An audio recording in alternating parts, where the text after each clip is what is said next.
Hypnotic miracle cures, panacea or fraud? Hello, I'm Keith Livingston from hypnosis101.com. Welcome to this video, NLP, and hypnosis tip. Today's subject, hypnotic miracle cures. Now, it's very difficult for people to believe that hypnosis can create real physical changes in people. The thought goes something like, you can't really change the body with the mind. I mean, all of this mind over matter stuff is well and good, but you can't make substantial physical changes by thinking positively alone. Western medicine has been very slow to recognize what's called the mind-body connection. Saying that the mind and body are connected implies that they are somehow separate. The mind and body are not separate. Even distinguishing between the brain and the body is difficult at best. Did you know there are brain cells floating around the body? Did you know that recent evidence suggests that intelligence exists in other organs, not just the brain? And the mind is much more than the brain alone.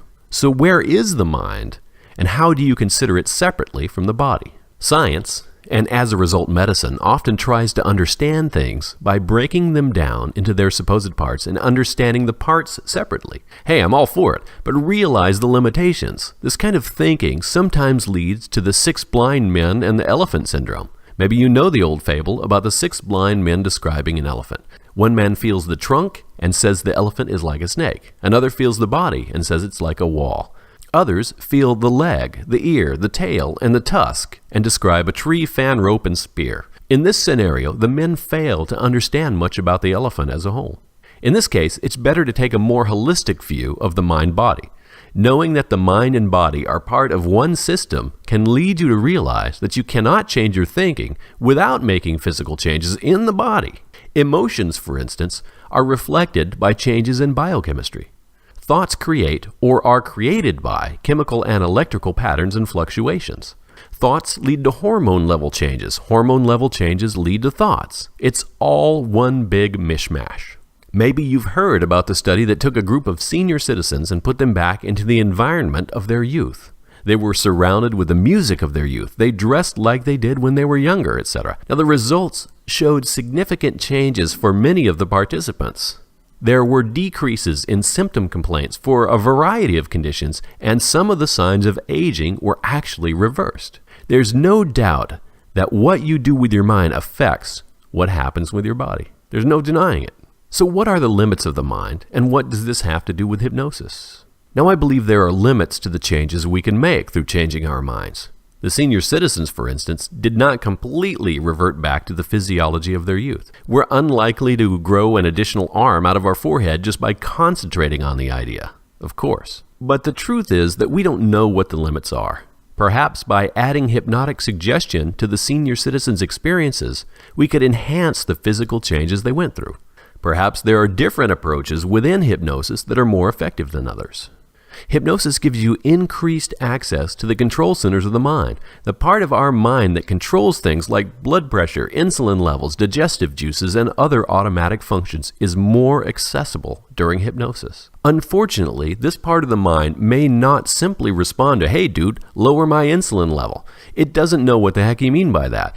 The unconscious mind can respond better to metaphor, analogy, and experience. Just to give you an example, today I was talking to a friend of mine who's a hypnotherapist. She'd received a call from a woman who had a question about removing warts with hypnosis. Well, the unconscious mind probably needs more instructions than get rid of that wart.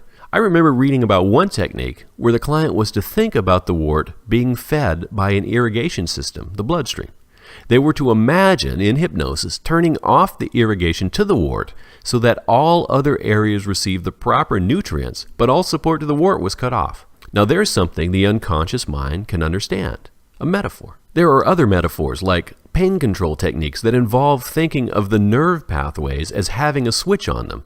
The client is told to turn off the pain signal with the switch and keep the signals necessary for other functions. Again, metaphor. So can hypnosis cure cancer? Can we regrow hair with hypnosis? Can it make us taller, or shall we say enlarge parts of our bodies? Well, the answers aren't as simple as they would seem.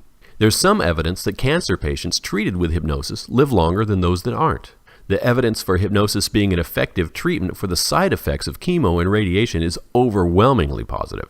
There's anecdotal evidence of complete cancer remissions, but no studies that I know of. And of course, no responsible hypnosis practitioner at this point is claiming they can cure cancer with hypnosis. Hypnosis for pain control? Tons of studies have been done, almost all positive. What I've seen so far indicates that hypnosis for hair growth gets no better results than a placebo. Perhaps better techniques need to be utilized.